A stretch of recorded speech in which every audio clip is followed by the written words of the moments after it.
At the Hall of Justice.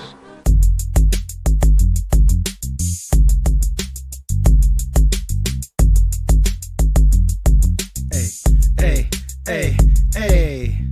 Welcome back to Chase Shep, where Mondays are for the mind. We're live on every outlet at 6 p.m. Central Time.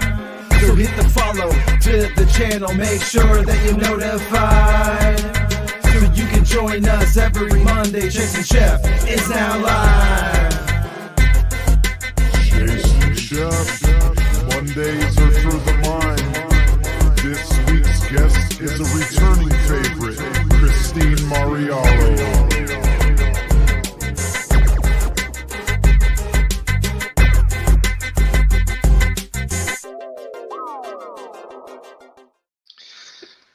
And we're back with a slightly more appropriate intro video than January's.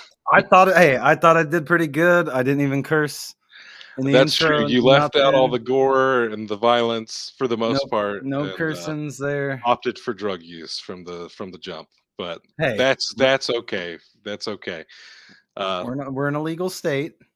Slightly more appropriate for the older viewers, but today we have a guest here who kicked off having guests on the show. She was our very first guest ever. She was the first person to return as a guest, and now she is our very first 5-timer on the Chase and Shep show. Christine Mauriello, welcome back. Thank you. It's awesome to be a 5-timer. That is literally a first. I don't think I've ever been a 5-timer before. I think there was our friend John, who's on the show frequently. You guys are always tied neck and neck, and you just edged him out and got the 5-timer prize before he did. So he's gunning for you now. He's like, I have to be on here more. So, maybe you should have us both on at the same time. That's true. And then that would be interesting. Never have to worry about the number. We'd be neck and neck. Exactly. We'd be neck and neck the whole time. No competition. How have you been? It's been almost a year since the last time you were on the show.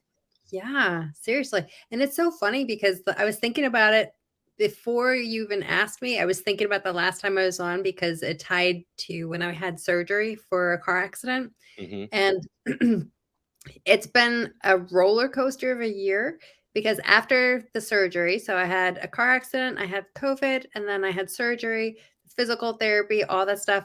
Then we had a terrible mold infestation in the house, and I was sick for 4 months, like terribly sick for 4 months. And then I got healthy. So my life is kind of back on track and things are happening again. But you have to look at the lessons in life and say, I'm not going to despise what's happening. I'm just going to look for what I can glean from it. So that's the way to do it. Yeah. That's quite a series of unfortunate events. You have freakouts, but overall, it's just the end result is usually good. If it's not good, it's not over, right? True. Yeah. True. Yeah. So I heard we're talking about love again. Yes, it's the month of love. Back again. Yeah. The last time you were here, I believe we were specifically talking about setting boundaries in a relationship and how important that is. And just because it's a year later doesn't make it any less true. It's absolutely. Still a great time to set those boundaries in a relationship. It is, and revisit your boundaries. I mean, it's one of those things. We look for red flags in relationships, and they're not always red, like super halts. Sometimes they're pink, and then you have to sit and wait. And it's like sometimes they're yellow, sometimes you get a solid green. But it's so important to evaluate and say, where am I at? Where are they at? Is this healthy? That's the important question. Is this healthy?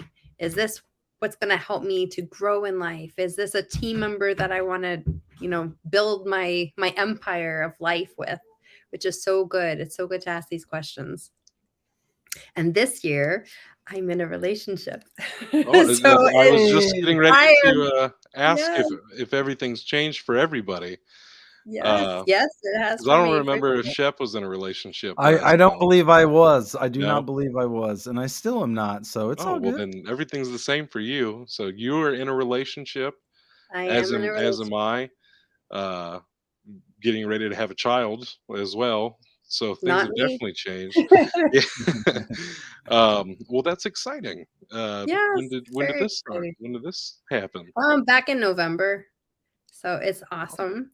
Yes, well, it's somebody I congratulations. was friends with. I was so grateful for how it turned out because I would tell my daughter, I have a 16-year-old, and I would tell my daughter, it's really important to get to know somebody first before you start dating them, get to see them in the seasons. Now, I know this is ideal, but that's not how our society is set up. Our society is like start dating, they become your girlfriend or boyfriend, and then you're already in a relationship and you don't get to see them in the seasons. And so it's really, really hard when it doesn't work out because you've already invested. And so I hadn't been in a relationship for 2.5 years before that. And I said, but I would say to my daughter, you want to see them in all the seasons of life. So what do they look like when they're upset? What did they look like when they're disappointed? And it turned out that we happened to be friends for about 6 or 7 months before, and before he had asked me out. And so I got to see him in all the different seasons, and I felt super comfortable.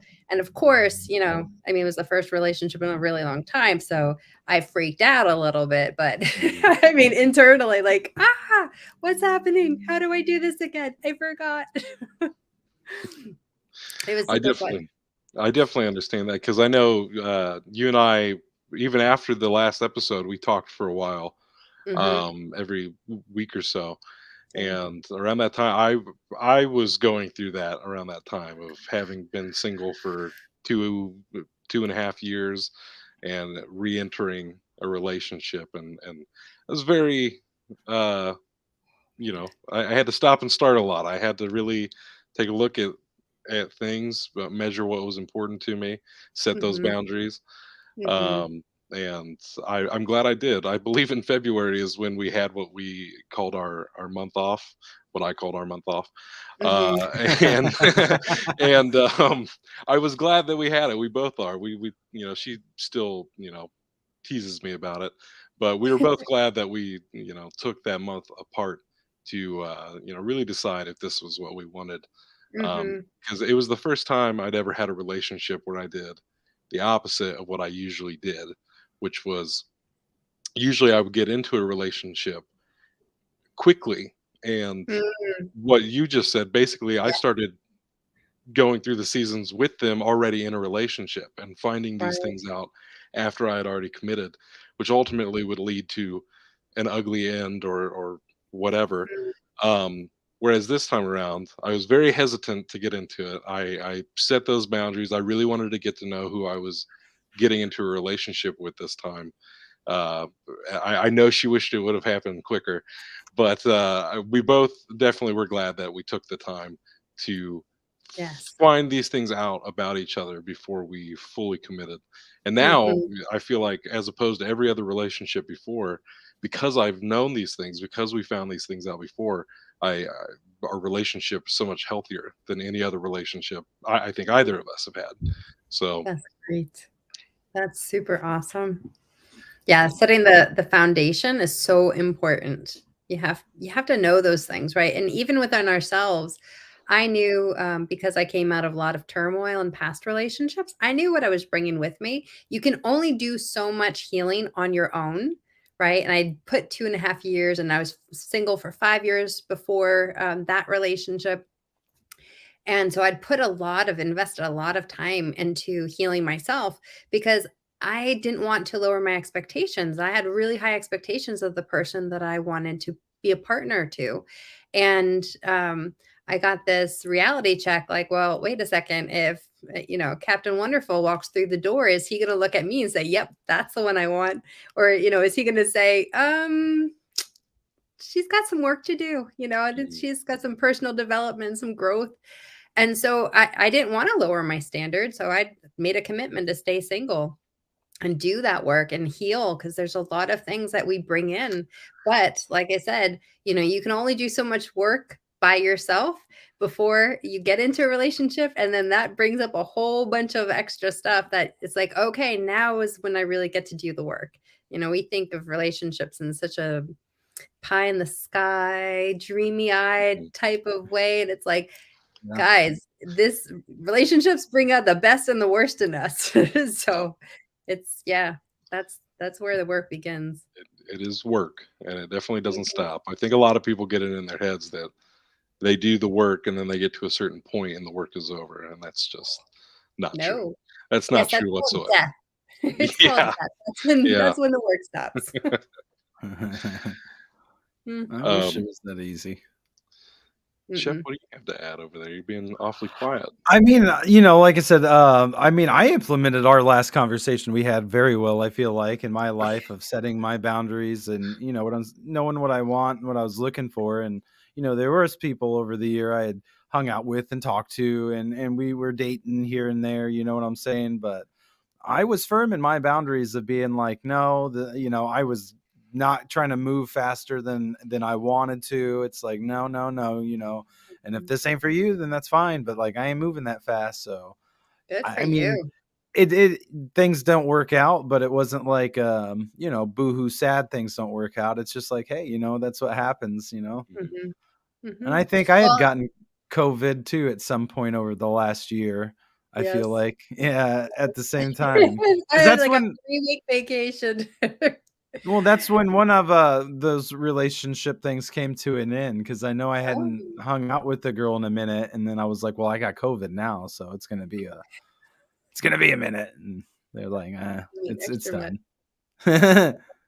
That's so good. That's so good in that perspective of like, did it work out? Did it not work out? I don't know. Depends on how you look at it, right? I mean, you didn't Mhm. settle, so it totally worked out.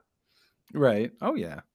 I think I said to my, I don't know who I said it to, but I'll say it to you again. I said, if you're just lonely and you want to get into a relationship and you see somebody, it's like, they're not really what I'm looking for, and you get involved in them, and then somebody who you are really compatible with, becomes available, you've missed that opportunity. So it's like, okay, we can hold out, hang out with your girlfriends, hang out with your guy friends, just don't lower your standards, keep going. You're worth it. Right. Oh, yeah. Most definitely. Yeah. And my year's been fun too because my year's been more about like introspecting on myself because now all my friends are all in relationships around me, and I find myself as the one not. So it's like, well, they're all going out, going on little dates, doing their things and whatnot. But if everybody's going out on date night on a Saturday night, I'm like, dang, well, what am I gonna do then?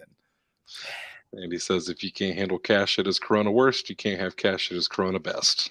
You are exactly right. Thank you, thank you, Randy. Yeah, I bore witness to that all year. You're setting boundaries in action. Mhm. It was a beautiful sight. It was. And just like I said, it was just that. It's just, they weren't, wild boundaries. They weren't ones that, I feel like a normal person wouldn't hear and be like, oh, that's just too much. But it's just like, no, it's like you can be the greatest person in the world, and what I'm saying. And if you really are, then you're going to respect the boundary and you're going to go, all right, that's cool. We can work past this. And it's so Yeah. great to see somebody actually practice that, put it into practice of saying, "Hey, no, I don't want to move that fast. This is how fast I want to move." Where Mhm. the rest of the world feels like it's go go go. No, we have to be dating. We have to, we're boyfriend girlfriend now. We went on one date, so Yeah. that's just so many people are like that these days. And Mm, I know when I first started dating again um, after my last breakup, that's how I was with anybody I went on a date with. I would know within those moments of talking about certain things, okay, this person is obviously not for me. And the person that I had been up to that point would feel bad for saying, you're not the person for me. Seeing mm, how into me they were, uh, I would have to, just be honest and say, hey, I can't, this isn't for me. And that sometimes that would be very hard for the other person. They take it very personally. But for me, I would much rather have somebody do that than string me along Honestly. and Yes. later on say, I never wanted this. You know, Mm-mm. No, don't settle. Don't settle. Loneliness, I mean, it passes, right? I mean, you are lonely. Everybody, we get lonely and we want to be with somebody. We want to share, especially like Hallmark holidays, like Valentine's Day. We want to be somebody's Valentine. We want to feel special and be embraced and, be part of the crowd, right? But Right. loneliness passes. You find a way through it. I mean, as long as you're not sitting there staring at your loneliness, if you find something that you're passionate about doing, I mean, for Shep and myself, is self introspective and what can we do to grow? And so, yeah, I mean, and so rewarding. It's like date yourself, put yourself on as the priority. That's yeah, and awesome. it's important. It does, some people will feel uncomfortable in that phase, but it's important to feel uncomfortable during that Hmm. time. Because I know for me now, being in a relationship and having that 2 years or so of just being by myself, there's so many things I find myself missing now that I definitely could have appreciated more in that 2 year span. Hmm. But I never would have realized how much I needed certain things for myself, certain alone time, activities, until I actually did that and went through that period of time where it's like, yes, I'm a little lonely, but I need to do this for me and Mm, learn who I am better, get to know myself better. And mhm. coming out the other side now, yes, I miss, being able to do what I want when I want, but um, I know the things, like I know how to put aside time for myself as much as Mhm. possible, I guess, Yes, is what I'm getting at. that's good. Yeah. I mean, it's not common in the beginning of a relationship where you're in the throes of it to set aside time to take care of yourself and your mental health and all these things. But then like you're saying, then you're like, okay, I need to put these things in perspective and I have to take time for myself because if we don't put our oxygen on mask on, we're no good for anybody else.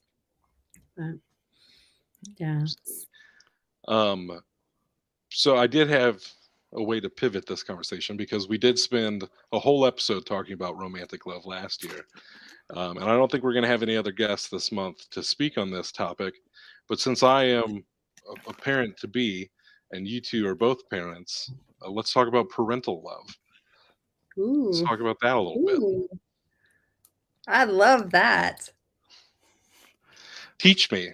What do Oh, I need to know? about I mean, loving your kid? Yes, Is that what I you're feel like saying that's a about how to very love your kid well? yes, that's a very general way. I don't actually have a real question. I just knew. What do we think about I love this question. Yeah, go ahead. Do you want to start, Shep? I mean, I was just gonna say you will. Like that's exactly how I'd answer. How am I gonna love my kid? Like you will, my guy. Like you. Mhm. I mean, I don't know. Like you're at a much better spot than I was when my son came out. I was a kid still myself since I was 20 years old. Um, and there's, I think I fumbled a lot when he was real young because of that, because, I was still like looking at all my friends going out and drinking and partying and doing all their stuff and being like, dang, I want to be there. So, any free chance I got, I was like, well, I'm going to go get drunk, drunk, drunk, whereas like nowadays, you know, if I had a little kid, it's like, hell no, man, I'm gonna sit at home all the time. I ain't doing that. I ain't going nowhere. Yeah, So I mean, like I said, it's different. So I think you do good. I mean, if you want a specific questions, I can answer all that, but I just think you'll do well in general, just or feel because. free to throw out specific questions. I was just turning the topic to Well, I parental just love. say Yeah. I think you'll do good, just to where you're at in life. The only advice I'd have for you is like with Belle, and stuff, because it's like afterwards, after the kid comes is born and whatnot, I know there's a lot of attention and stuff needs to go to the mental health of the mom, for sure, for sure. Um, I don't know, man. There's a lot, dude. A lot. There's a lot. One thing that it's very interesting because I'm very excited and hopeful for where this next generation is going to take this. Because I would say with my generation, and I can speak from this, that we came from like the heavy-handed spanking, right? And the generation before came from the super. I mean, like forget about like spanking. Like you got hit with like inanimate objects. Yeah. Like I mean, it was severe, right? And that was normal, and then this was normal, and then we got to a very super laxed, where it was more focused on and on I don't know. I mean, I guess the critics would say rationalizing with a 2-year-old, right? And that obviously doesn't work. But I'm very interested to see, where it goes next, because I think that we may have gone too far in that, and now we have to come back around. And I'm not advocating spanking, I'm not advocating anything, but what I really would want to focus on, which is really funny because we talked about this last time, was the boundaries with kids. There were boundaries are love, right? When we have boundaries for ourselves, we're saying I love myself, and this is not okay, or this is okay for me. It's the same for kids. Setting boundaries creates an atmosphere of safety. There was a study out in, I think it was in California. They had a big elementary school, and it had, one of those wraparound fences. And they said, oh, the parents were kind of like not up in arms, but we're advocating that they take it off, take the fence down, because the kids aren't caged animals and things like that. Well, what they found was over that year, the kids did not play on the outside of, like, on the outer areas of the fences. They were all in this very tight area. And so they ended up putting the fence back when they saw it, and they went back and they felt safe to go again to the outer areas. But boundaries are like that. Raising a kid with no boundaries doesn't promote safety. Boundaries create stability, right? But I don't know, but it feels like a lot of times, and I'm not saying that it's specifically around kids. I think honestly, it's because we as individuals don't know how to set boundaries. And then we don't know how to do it when they're tested, because that's exactly what kids do. They're going to test every single one of your boundaries, and they're going to do it over and over again. And they're going to watch. They're such little scientists. They're going to watch. What did I have to do to get them to change their mind on this? They're so good. They're so good at that. So I know you don't have to worry about that for some time, but Yeah, I'm already that getting a taste of that. Like I said, the child that I watch now, it gives oh, me that's right. plenty of practice on this. Yes. Yeah, Yeah. You'll learn your dad voice, as I call it. Like, there's a certain tone within my voice that's like I never will use it. Day to day going about, you'll never hear it. But when my son was crossing those boundaries, it was, that tone, he'd hear it and he'd just right. nope, okay, I'm not doing that anymore. Mhm. But I feel like with my son too, I made it a point to not because that's like when the electronics boom was coming about, and I made it a point to not, like, when we're out, just to get, put some sort of, give him my cell Yeah, phone, give him something to, I never really liked that. And you know some kids are really good with it, and you can tell them no. And then there's some kids that, they're out there, they need that full blast. And and when you got 4 kids at a dinner table all with their iPads at full blast, it yeah, becomes, yeah. A bit you much, know yeah, overwhelming. Yeah. it does, I did ask a friend for advice recently who had a 3-year-old himself, and I said, "What do you do with him all day?" Because we live in similar apartments. So I go, "What do you do with this kid all day?" Well, it's cold out, and you can't have him run off this energy. And he's like, "I'm gonna be honest with you. I give him the phone a lot." I said, "All right, Mm, well, I don't. Yeah, all the advice past this point is I'm not here for it because I really don't want to fall back on that myself. I've tried to mhm, make a point because even somebody like me who I love watching movies, and I know how much movies meant to me as a kid. So I love watching movies with him. I can't wait to watch movies with my own son. Um, but I know when I'm just turning it on to keep him busy, and intentionally, because sometimes he'll get here first thing in the morning and go, "Oh, I want to watch Baby Groot," or "I want to watch this or that," and I will just tell him to wait. we'll do it later in the day. Just play. Just play at the beginning of the day, and we'll watch TV Mhm. later. Mhm. But Yeah. um, yeah, the boundaries though I have already learned. Um, the other day, it's like they do like to come up with something new every day. It's really a spin of the wheel. You really don't know what 3-year-old you're going to get from day to day. It's like I feel like They every have to two to learn to three days there's a self-regulate. cycle of he's very sweet at some point, and then some days he's a terrorist. And Mhm. the other day he started doing something he'd never done before, which is just repeating himself over and over and over and over again. And I started to lose my patience first, and then by the time Belle started to also lose her patience, I was like, "So it's not just me. Like he's like a broken record today." And we did have to get to a point where, like, okay, you say things one time, you get our attention, you say what you have to say, and that's it. You do not say it 3 times, you not 4 times, 5 times, just one time.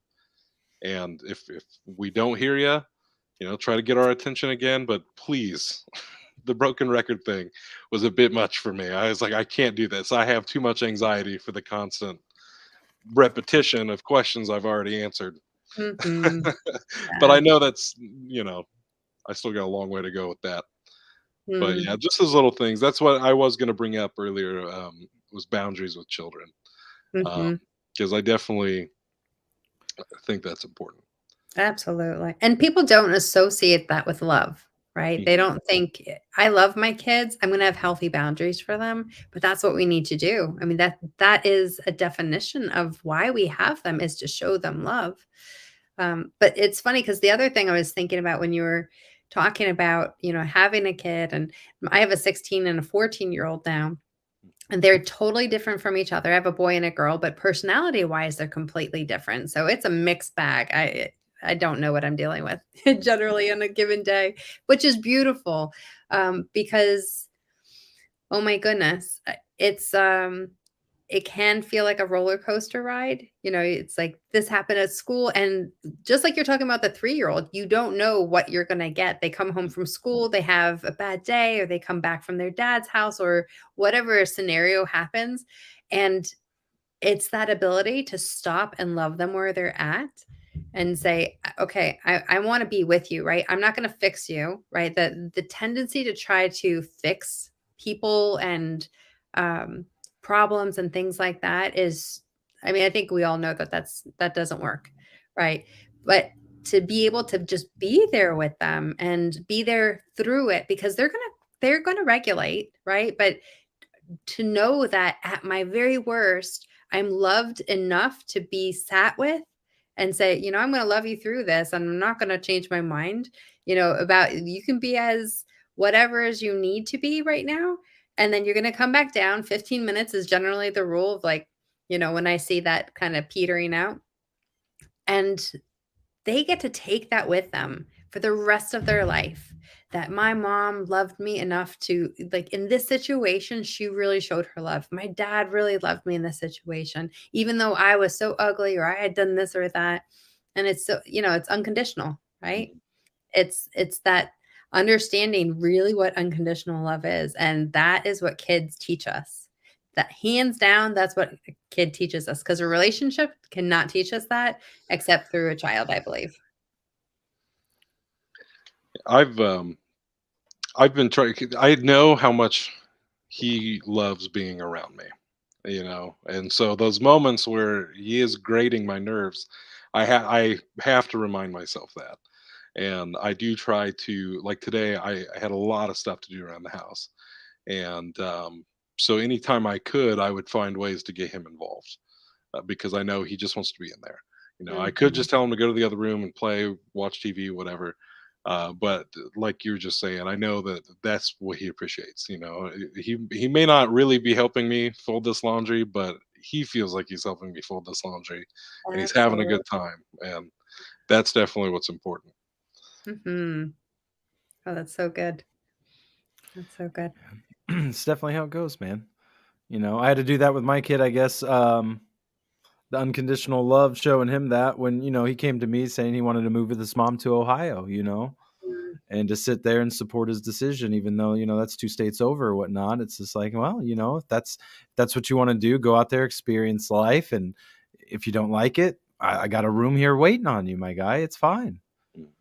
So, mm, it's like, that's not what I wanted him to do at all. Like, I was like, hell no, I don't want you to move to Ohio. You can just stay here, but Right. mm, you got to push it aside. It's what he wanted. And, he's doing good and stuff now, so he's doing a lot better than here. So maybe he had some problems at school here he never talked about or something, but hey, it's mm, working out for him. So I can't be nothing but happy.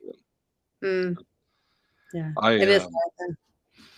was gonna say I do my whole life. I've always been the person who's like I've always wanted to be a parent, and I've always told people that, and I'd never been afraid to be a parent until the day that we found out we were having a boy, and then all that fear hit me all at once. Um, I knew it was always a possibility that I would have a boy. I know how that works. It's 50-50. Um, but I had myself so convinced that I would be the father of daughters.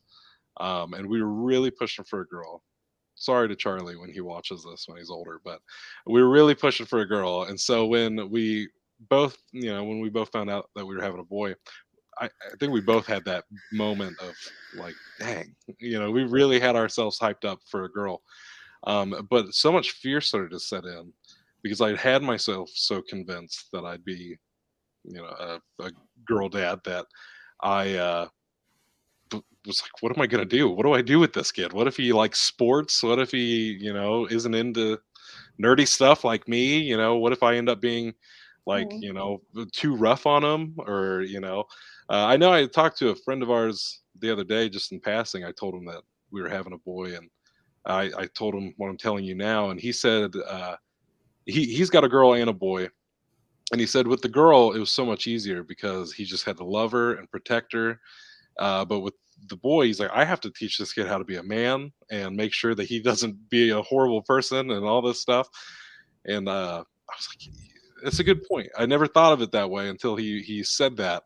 Um, but yeah, I just feel like I'm just not prepared all of a sudden. I was so ready for so much of my life, and then it was that coupled with the fact that the kid I'm watching is a 3-year-old boy, and I feel mm. like sometimes I see things that my dad would do that I don't like coming out of me, and I'm like, oh my gosh, it's real, it happens, and I don't like that, and just having to be Yes. mindful of it and reel it in.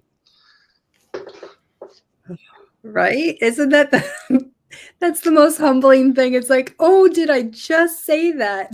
Did I channel my parents? Like, where are they?" It's so wild. Says, remember, everything you do and say is what they'll grow up saying their mom and dad did and said.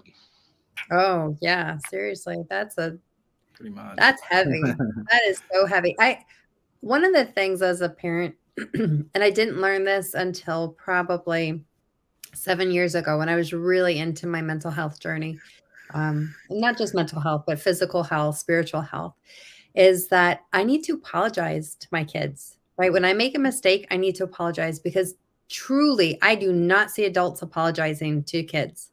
I mean, they're like a whole subculture that is insubordinate, right? And I don't see it happening. I mean, it's hard to say, but I know that maybe a handful of times they've been apologized from other adults in their life, important adults in their life. But if I make a mistake, if I'm having a bad day, I treat them like the way I would want to be treated. I mean, the golden rule is not just for adults. I want to treat my kids the way I want to be treated.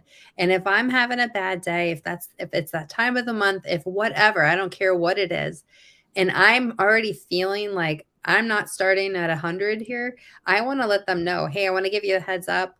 I'm not feeling great. I might tell them why, I might not. I might not know why, but I'm just saying I will tell them like if I'm off, it's not because of you. Whatever's going on with me has nothing to do with you, and I love you. I'm just feeling a certain way. And that's one of the most loving things you can do. And then if you lose it, because you will, right? You absolutely will lose it. And not only will you lose it some days and need to go back and apologize, but hopefully, like we said, we'll be on our growth journey for the rest of our lives. So the longer you get in it, the more you reflect and you're like, oh crap, I screwed up bad on that. And then you go back and you apologize, because hopefully the hope, I mean, it's a big hope, is that we resolve enough of their stuff in their childhood that they're not bringing it into their adulthood, and help them in any way we can to kind of like unstitch the things that we've sewn into their lives. Yeah, the thing about the golden rule, I remember when I was a kid, and at the old YMCA, they always taught us the golden rule, and I remember a friend of my parents coming around, and he was teasing me and stuff like that, and so eventually I stood up for myself, but then I get reprimanded for talking back to an adult or what have you. And I remember the first thing I went to was the golden rule. And that's Mhm. like when I started questioning that, I was like, the golden rule says treat others the way you want to be treated. There's no, you know, Age caveats to differentiate. that. It's there, Yeah. it is They're what like it is. this kid here. Yeah. And it's like so he can treat me however he wants, but I'm not allowed to stand up for myself because he's obviously treating me the way he wants to be treated. Mhm. Um, but yeah, I mean, even as a kid, I understood that, and I do think that the golden rule is the golden rule for a reason. It goes a long way. Absolutely. Absolutely. And it can't be a do as I say, not what I do.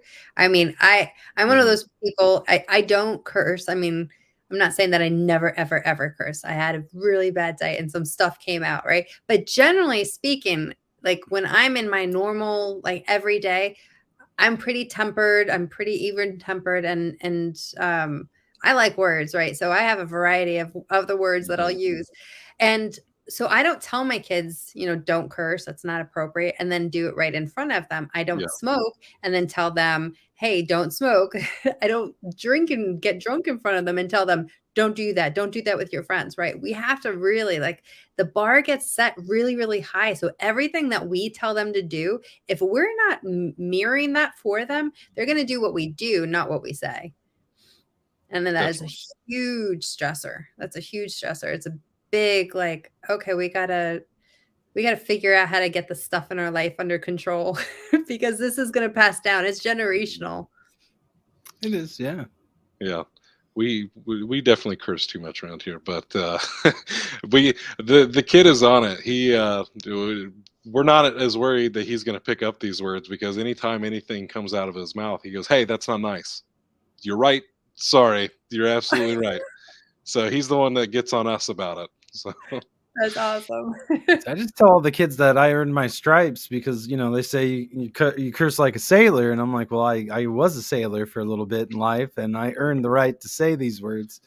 But I always made it a point to like never direct them at my son. You know what I'm saying? Like I would never come at him saying any sort of like curse words. I wouldn't be like, "Are you a fucking idiot?" or something like that. That's something like that's burned in my head from childhood, Mm, from stepfathers and shit like that. That's like it doesn't help, man. That doesn't get your point across at all. That just makes me dislike you.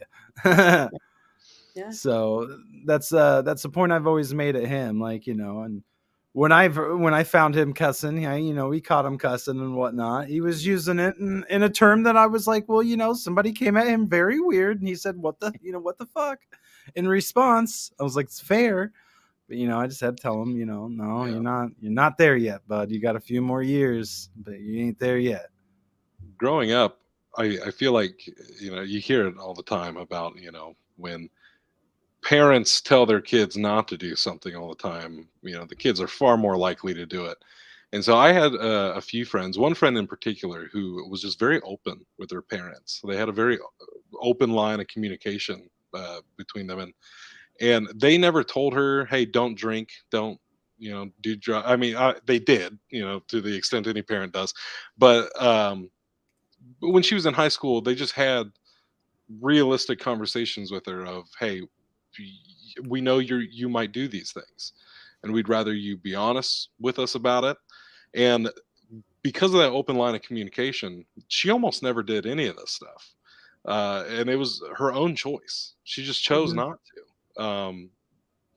Because it was something that, I don't know, it was a choice, I suppose, to her. It's not like you're being told not to do something. They're saying, "Hey, you can if you want, but be safe. Be responsible." So she did, and she just made that decision for herself. She said, "It's not something I want to do." Mm. And I noticed that with a few other people growing up whose parents had more of an open line of communication rather than "you did what," and blowing up and being like, "You don't do this, you don't do that." Because Mm. I grew up with the opposite, where they did anything and everything their parents said, and the moment they got out of the house, they just you know went Ran in the opposite downhill, just trying to direction. do anything Yeah. and everything all at once. So Mhm. Mhm. Yeah, no, it's important not to create I feel like they're traps, right? If you're setting these impossible rules, and I think it's so much has to do with education, right? So I'm a huge educator on mental health, spiritual health, physical health. And when I tell my kids, as far as like these are the dangers of these things, right? There's STDs out there. There's, you get involved in this and drinking, and this is the effect on your brain, right? This is the effect that it could have, right? Because nobody knows. Oh, am I going to be that person who becomes an alcoholic?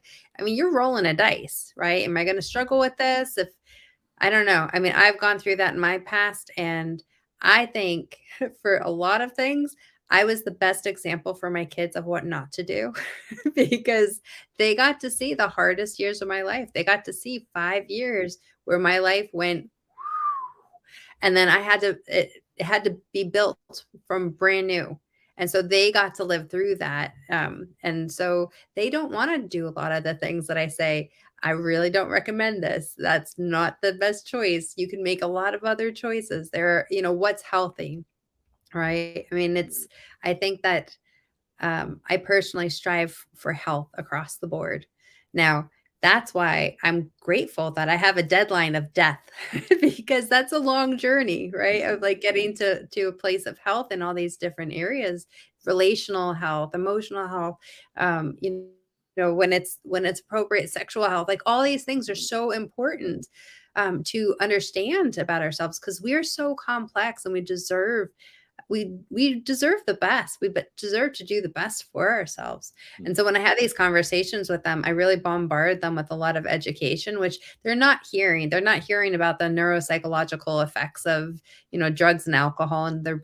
brain. They're not hearing that, your brain is not fully formed until you're like between 18 and 22, which means that you don't have the ability to even um, consider long-term effects, right? And that's why we have to love kids with boundaries because they don't have that ability to say, these are the long-term consequences of this action.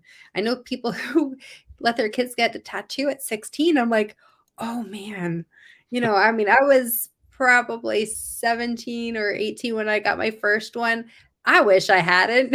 I mean, I wish somebody would have said, let's wait till you're 25 and see if you really want that thing. Like, yeah, no, we don't have those abilities I mean, we don't have the physiological ability to make long-term choices. It's just so yeah, and my kids when we have conversations, we go into it. We go deep. I do feel grateful that I'm having a kid at this time too, in a time where Mm. things like health are, mental health, spiritual health are at a, there's a higher level of awareness of these things. Mm.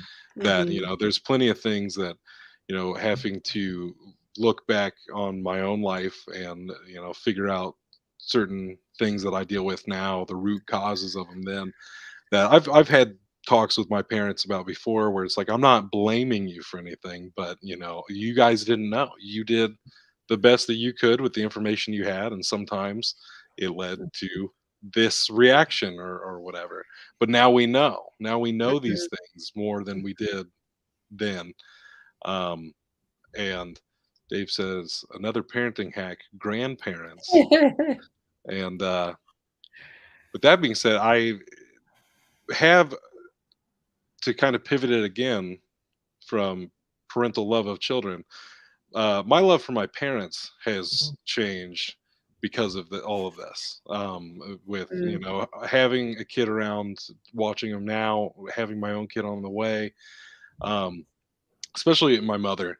I mean, I over the years as I've kind of gone through my own spiritual journey and everything, and just having more understanding for my parents over the past few years has made me, love them deeper and deeper.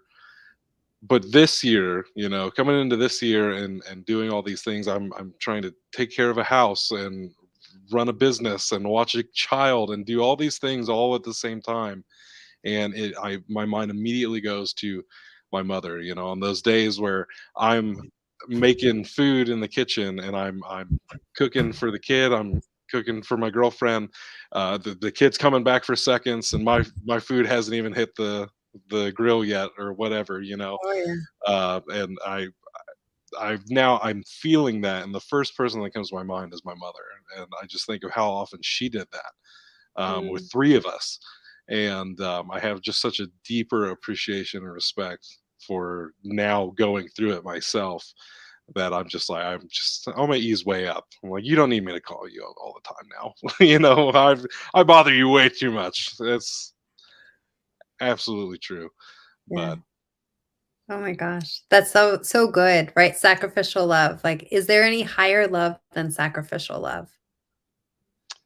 so No, I don't think so either. Mm, it's not there. Yeah.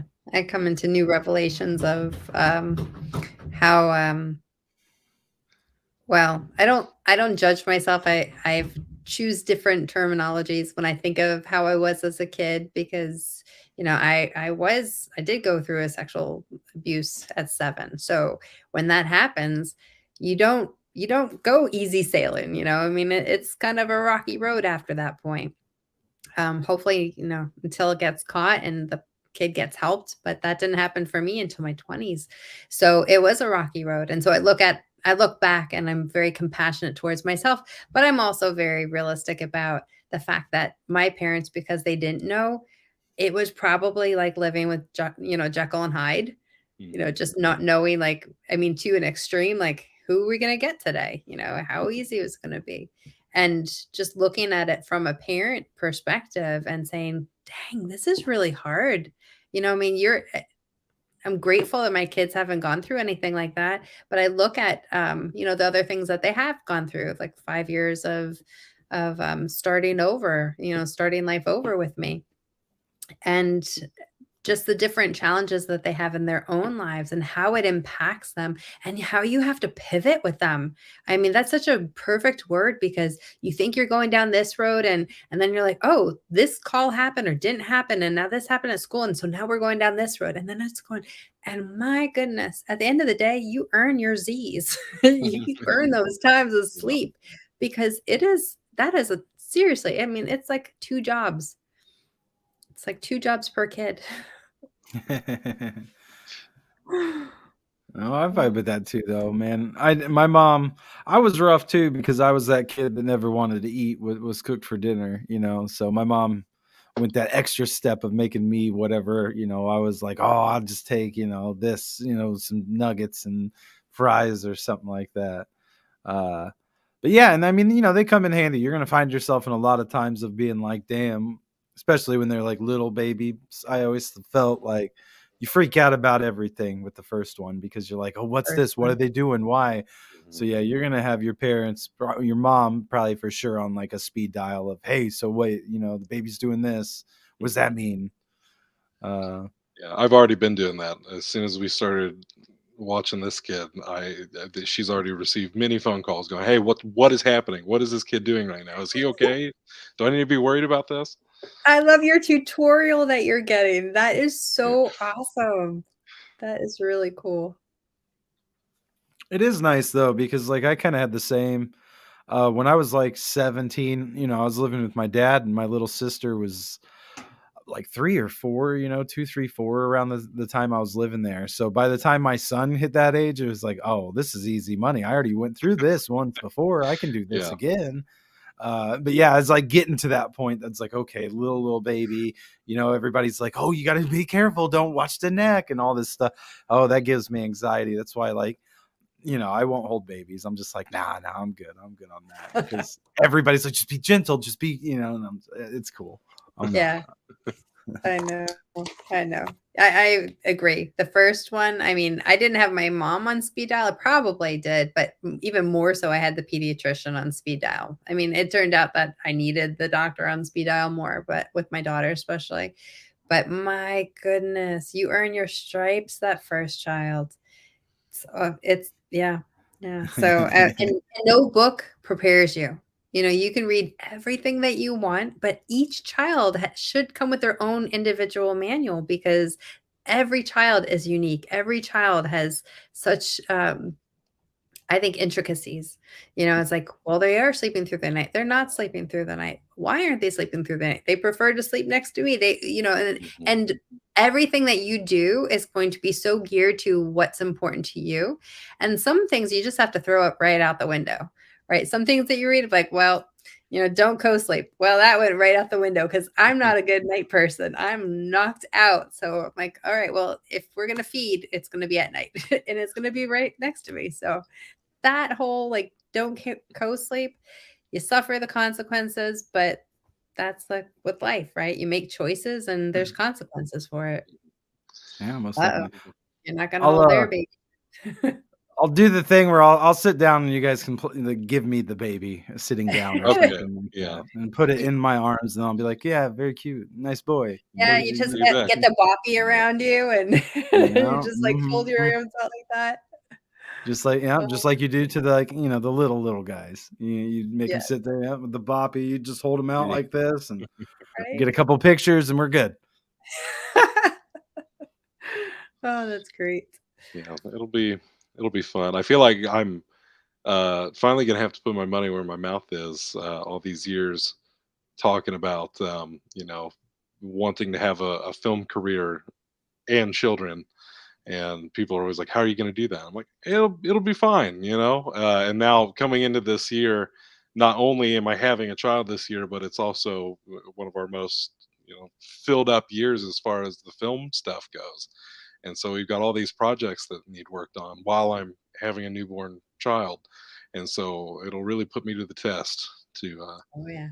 see just how well we can. I think that's where those grandparents are going to come into play. So Yeah. we'll see, and then hopefully it all works out, and It takes we a buy village. everybody a mansion. Absolutely. Right. It takes a whole community to do it. I mean, if you isolate and you're like, "No, nobody can watch my baby or nobody can tell me what to do." Oh my gosh, that's humility is one of the most prized things that we can have, Mm. is being able to say, "I have no idea. I don't know what to do. I need help." I mean, these are things that I feel like parents, while the mom's still pregnant, should practice saying, like, "I need help. I need help. I need help." Because it's really hard to do. Because as a parent, you already feel like, "I know nothing. I know absolutely nothing." And so, it can look like massive insecurity. And then if you're already feeling insecure, you don't want to ask for help. So Right. get in the habit of asking for help even before you need it, or like Absolutely. low level things. Well, we are coming to the end of the show, so I guess we will close out with our final thoughts here. Who would like to go first with the final One thoughts? time for the mind. I'll go first. Kids can be a cool thing. I know Randy said his favorite parenting hat is not becoming a parent. Kids aren't for everybody, and that's cool too. But I enjoyed it. And it definitely takes a village. I had a lot of help along the way from my parents, grandparents, Pudgy, a lot of people in that journey. It's lovely, man. I think being a dad's pretty dope. That's awesome. I'm pretty excited for it. I am. I'm nervous, as I think most people are their first time. Mhm. But I think I got a good support system. I think I have a good community around me for it. That's cool. And I going into it, I think because of all the things that I've been through, I do have the tools that are going to help the little guy as Mhm. he grows. And I'm damn sure setting those boundaries. There's no doubt about that. Starting right now with the kid I currently watch. All the boundaries. You know, I was watching a reel with Simon Sinek. He's probably famous for knowing your why. And he was talking in this reel about you don't focus on, your brain can't focus on what you don't want without focusing on what you don't want. Right. And so skiers, they're not going down the hill saying, don't hit the trees, don't hit the trees. Right. Because you're going to be like, oh, I'm going to hit that tree. I'm going to hit that tree. You focus on what you want. If you focus on what you want, you are going to be in that direction. You're going to be steering away from those things that you already don't want. That's my last thought. Excellent. Word. Excellent last thought. Well, I guess congratulations on being our first 5-timer. 5 times. Uh, I get the t-shirt. we'll have to make you one. We'll have to get you a t-shirt. I think that's all I got. Check out it's still Transfer Out Coaching, right? TransferOutCoaching.com. Transferoutcoaching.com. Yeah. YouTube/Christine Mauriello. Oh, thanks, Dave. Said you might not see it now, but a son is exactly who you need. You'll be a great dad. Aw. Thanks, buddy. I miss you, Dave. If your wife didn't relay that message to you, I miss you, and I need to come and see you soon. Since I got you here, Christine, as always, like I said in our Facebook post earlier today, you always bring a nice bit of class and wholesomeness to the show, and we always appreciate it. So thank you for Most joining us definitely. again. I appreciate it. And, all right, that's it. See y'all next week. See y'all. Smooches and deuces.